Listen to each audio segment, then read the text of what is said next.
સુરતમાં આમ આદમી પાર્ટીએ ખરાબ રસ્તાઓ અને અપૂરતી મૂળભૂત સુવિધાઓને લઈને સુરત મહાનગરપાલિકાના વિરોધમાં ધરણા પ્રદર્શન કર્યા। સુરત મહાનગરપાલિકા દ્વારા શહેરમાં ખરાબ રસ્તાઓ અને પ્રાથમિક સુવિધાઓની ભારે કમીને લઈને આજે આમ આદમી પાર્ટીના કાર્યકર્તાઓએ જોરદાર વિરોધ પ્રદર્શન કર્યું છે।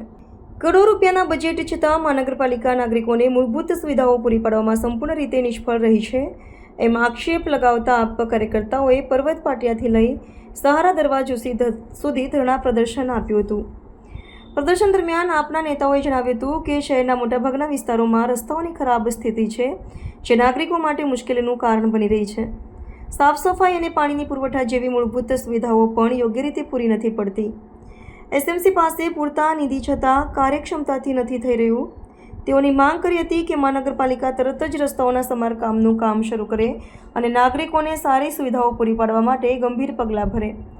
આ મુદ્દા પર તાત્કાલિક ધ્યાન ન આપવામાં આવ્યું તો પાર્ટી વધુ મોટા આંદોલનની ચેતવણી આપી છે। આમ આદમી પાર્ટી સુરત શહેરની ટીમ દ્વારા આજરોજ પર્વત પાટિયાથી લઈ સહારા દરવાજા સુધી પદયાત્રાનું આયોજન કરવામાં આવ્યું છે।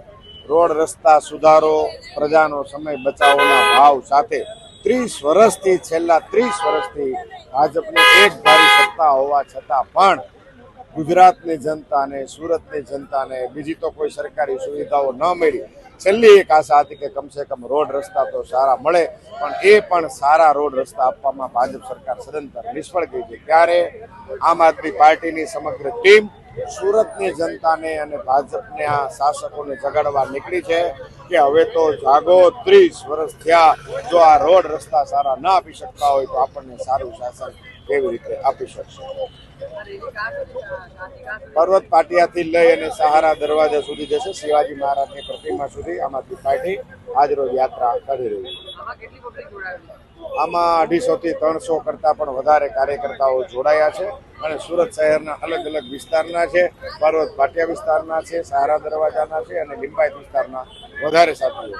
આજે સુરત શહેર પ્રમુખ ધર્મેશભાઈ ભંડેરી અને દક્ષિણ ઝોનના સંગઠન મંત્રી એવા રામભાઈ દડુકની આગેવાનીમાં આજે સુરત શહેરની અંદર અમે સૌ પદયાત્રા કાઢી રહ્યા છીએ, કારણ કે સુરત શહેરના રોડ રસ્તાઓ એટલા ખરાબ છે કે એમાં ચાલવું ખૂબ મુશ્કેલ છે, ગાડીઓ ચલાવવી મુશ્કેલ છે, ચાલીને જવું પણ એટલું જ મુશ્કેલ છે। એટલી ખરાબ હાલતની અંદર આ રસ્તાઓ ખરાબ છે। રસ્તાઓ પરથી ખબર ના પડે કે ભાઈ રસ્તાઓમાં ખાડા છે કે ખાડામાં રોડ છે।